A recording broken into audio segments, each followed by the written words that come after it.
આમ આદમી પાર્ટીના ધારાસભ્ય ચૈતર વસાવા હાલ જેલમાં છે, પરંતુ હવે તેમના સમર્થનની અંદર ક્યાંક સપોર્ટ માર્ચનું આયોજન કરવામાં આવી રહ્યું છે, ક્યાંક સમર્થન રેલી પણ યોજવામાં આવી રહી છે।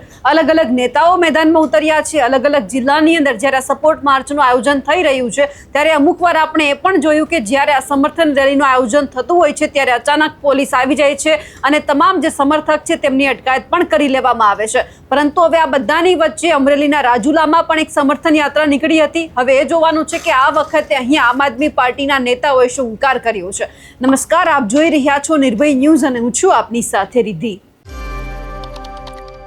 આમ આદમી પાર્ટીના ધારાસભ્ય ચૈતર વસાવા સહિત 9 લોકો અત્યારે 7 વર્ષની જેલની સજા ભોગવી રહ્યા છે। હવે આ તમામ બાબતે જ્યારે અત્યારે આમ આદમી પાર્ટીના નેતા હોય કે આદિવાસી વિસ્તારના લોકો હોય, એક જ માંગ છે કે ચૈતર વસાવાને છોડવામાં આવે અને તમામ લોકો એક જ વાત કરી રહ્યા છે કે અમે લોકો જે સ્થાનિક સ્વરાજ્યની ચૂંટણીમાં જીત્યા, નર્મદા જિલ્લા પંચાયત અમે કબજે કરી, આદિવાસી વિસ્તારની અંદર ખૂબ બહોળા પ્રમાણમાં જે રીતે અમે તાલુકા પંચાયત પણ જીતી છે, આ તમામની વચ્ચે ક્યાંક ભારતીય જનતા પાર્ટીને ગમ્યું નથી, એટલા માટે આ બધું થઈ રહ્યું છે। અને આ બધાની વચ્ચે સમર્થન જે રેલી છે તેમનું પણ આયોજન કરવામાં આવી રહ્યું છે। આવી જ એક સમર્થન રેલી છે એ અમરેલીના રાજુલામાં પણ યોજવામાં આવી હતી અને ત્યાંથી પણ ફરી એકવાર ભારતીય જનતા પાર્ટીને આડે હાથ લેવામાં આવી છે। આ બધાની વચ્ચે આમ આદમી પાર્ટીના નેતા રાજુ સોલંકી જ્યારે રાજુલામાં પહોંચ્યા હતા ત્યારે તેમણે શું કહ્યું છે તે પણ સાંભળીએ।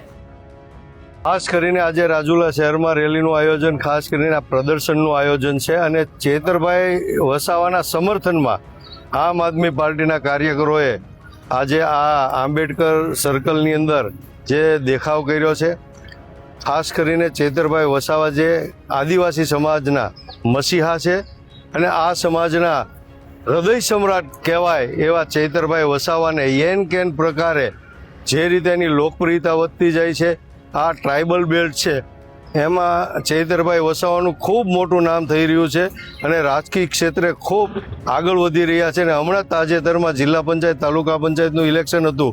આ ઇલેક્શનમાં ચૈતરભાઈ વસાવાએ જિલ્લા પંચાયત સહિત અનેક તાલુકા પંચાયતમાં વિજય પ્રાપ્ત કર્યો છે। આના લીધે ભારતીય જનતા પાર્ટીના નેતાઓમાં ફફડાટ વ્યાપી ગયો છે, ભયભીત થઈ ગયા છે અને એના પેટમાં તેલ રેડાયું છે।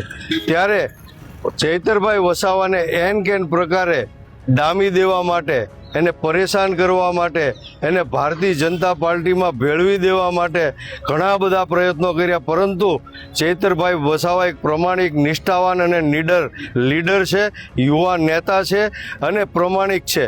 ત્યારે ચૈતરભાઈ વસાવા આ ભારતીય જનતા પાર્ટીના નેતાઓને તાબે ન થતા ચૈતરભાઈ વસાવાને એન કેન પ્રકારે ખોટા કેસમાં ષડયંત્ર રચી અને 7 વર્ષની સજાનું એલાન કર્યું છે। ખાસ કરીને આ જેલની અંદર આ 9 લોકોની સાથોસાથ એક 17 દિવસનું જે બાળક, જે માસૂમ કુમળી વયનું બાળક છે, એમને પણ જેલ ભેગું કરવામાં આવ્યું છે।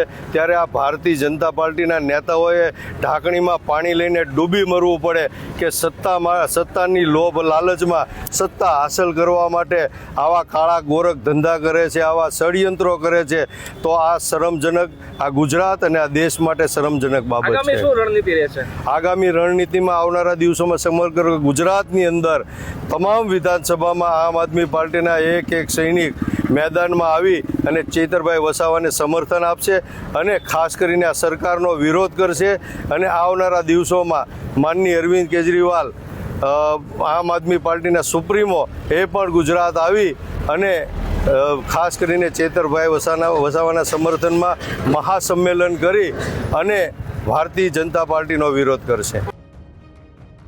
સવાલ એ થઈ રહ્યો છે કે હવે જ્યારે દેડિયાપાડાની અંદર પણ 2 જુલાઈના રોજ જ્યારે વર્ષા વસાવા છે તેમણે હુંકાર કર્યો કે હવે સમર્થન રેલીનું આયોજન કરવામાં આવ્યું છે, સમર્થન સભાનું આયોજન કરવામાં આવ્યું છે, ત્યારે એ જોવાનું છે કે સરકાર છે આ સમર્થન સભા કરવા દે છે કે પછી ત્યાં પણ ક્યાંક જે અટકાયત છે તે અલગ અલગ કાર્યકર્તાઓની કરવામાં આવે છે। કારણ કે આપણે અનેકવાર જોયું કે જ્યારે આ રેલીનું આયોજન થયું હતું ત્યારે ઘણા બધા કાર્યકર્તાઓની અટકાયત થઈ હતી, એટલે હવે આ રેલી થાય છે, સમર્થન થાય છે, જે સમર્થન સભા છે એ પણ જોવાનું છે। અમારા અહેવાલને લઈને આપનું શું માનવું છે કમેન્ટ કરીને ચોક્કસથી જણાવજો।